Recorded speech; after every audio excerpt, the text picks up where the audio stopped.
ए माग्न पो आएको छैन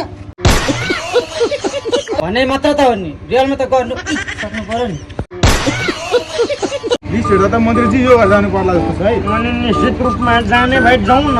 हजुर जाउँ।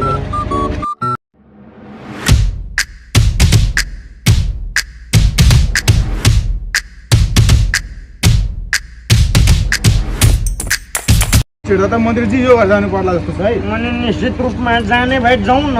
हजुर जाउँ। हेलो दाजु को हुन्छ घरमा?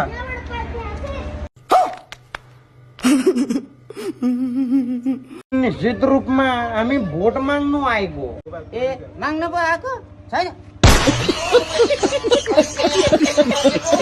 ए होइन हजुर भोट माग्नु आएको हामी भोट। ए भनेपछि भोट माग्न आयो भनेपछि तपाईँहरू रवि र बालिनको मान्छे हो।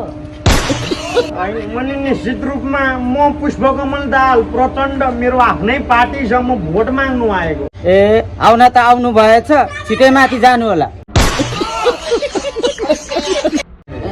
माथि मतलब माथिल्लो घर हो क्या? अनि निश्चित रूपमा तपाईँले हामीलाई भोट गर्नुभयो भने तपाईँलाई म यो ठाउँको मेयर बनाइदिन्छु। तपाईँको घरमा पनि सोन ल्याइदिन्छु, चाँदीले भरिदिन्छु घर, तपाईँको घरमा कार ल्याइदिन्छु भन्ने हाम्रो भनाइ हो। भने मात्र त हो नि रियलमा त गर्नु सक्नु पर्यो नि भनेपछि तपाईँ कति वर्ष पुग्नु भयो?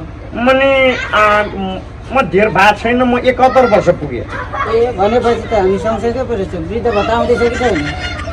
मुनि वृद्ध भत्ताको कुरा नगरौँ, त्यस्तै हो मुनि।